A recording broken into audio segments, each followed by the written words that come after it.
Now, it's been more than a month since the Princess of Wales had successful abdominal surgery. At the time, Buckingham Palace said Kate would not return to royal duties for several months. But the whole nation is now asking the question, where is Kate? Well, meanwhile, her husband, Prince William, has condemned the rise in hatred directed towards Jewish communities in the UK. On a visit to a synagogue in London, William said anti-Semitism has no place in society. It was his first public engagement since pulling out of his godfather's memorial service due to personal reasons. Well, joining us now is royal biographer Tom Bower.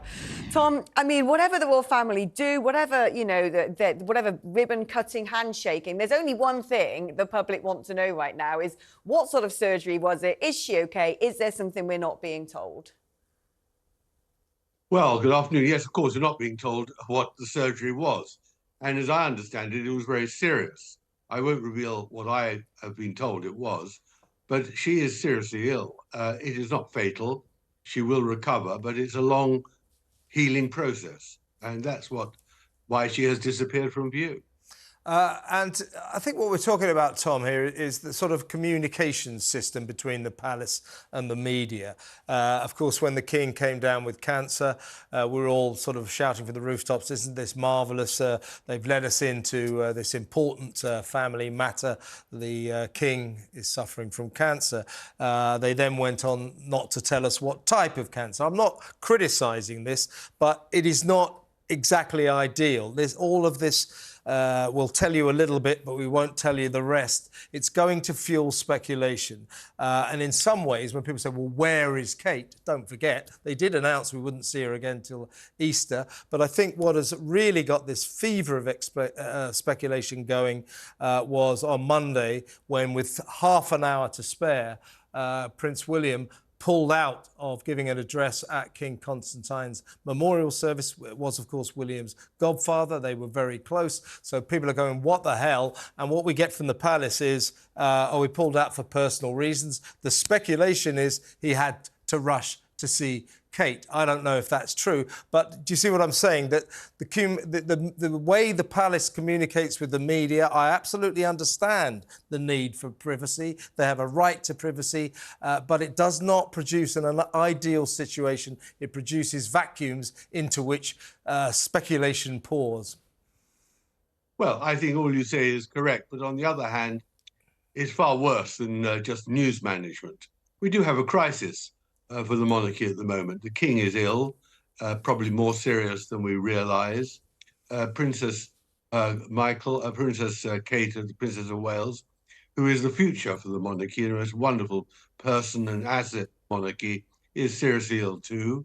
We have the constant problem of Harry and Meghan. The reappearance of Andrew is catastrophic. You know, it is a very, very bad time for the monarchy and a bad time for Britain.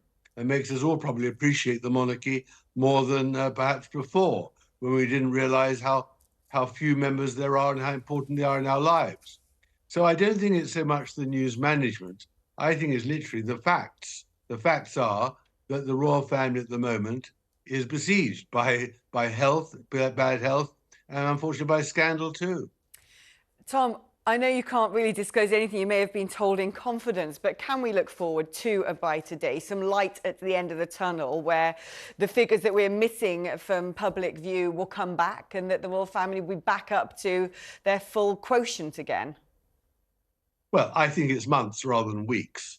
I think that Kate's recovery will be much longer than they originally anticipated. And I think the King clearly is taking his cancer treatment rightly very seriously. And his invisibility, so to speak, tells you the tale as well. Princess Anne, robustly healthy, no doubt, can't bear all the burden. I think it's slightly ironic that the Queen Camilla, who was so criticised for so many years, is now very much carrying the whole burden by herself. So it really is a remarkable turn of events. But I think in the end, what it will show is when the summer comes, and hopefully everyone is recovered and back in business and back on show, that we really do need the royal family. We need them because they do provide not only solid reassurance about the values of this country, but people want to see them. They want their hospitals or schools or whatever opened by a member of the royal family because they are special. I'll tell you, And Tom. when? I'll tell you, Tom. Sorry to interrupt. I'll tell you, Tom. One member of the royal family that they don't want to see, that is Prince Andrew. You alluded to this just now at the King Constantine Memorial Service at St George's Chapel in Windsor on Monday. He took the lead, and in the procession of VIPs and royal family members were the Queen and Princess Anne. Who's marching ahead? Who's glad-handing everyone? It is Prince Andrew. What can be done to persuade this man that he's not required to do that? We do not want to see him like that, and he cannot return to frontline royal duties because clearly he still cherishes that prospect. You're absolutely right. And the real problem is the only person who can tell him to behave properly and discreetly and disappear is his brother, the King. And that's one thing that King Charles has been unwilling to do. I mean, that is the problem, that Charles has been on the whole weak. He is clearly now ill and is in a position to exert himself. And Andrew just literally baldly pushed himself to the front with his ex-wife. It was absolutely a sight not for sore eyes. It was a sight that caused sore eyes. It was horrible. Yeah. And what should the Queen and Princess Anne do? Push Andrew physically away? I mean, this is a man who is renowned for his self-importance and for his appalling manners and lack of discretion. And he's just the sort of person to push himself to the front. And you rightly say, he behaved with appalling manners and no sense of dignity at all, and all the wrongs he's done. But this is the problem. Yeah. The men in grey suits in the palaces cannot tell Andrew what to do on an open occasion like that, and they fail. It's extraordinary. Tom, Thanks great to so talk much to you. for your Thank you so insights. much.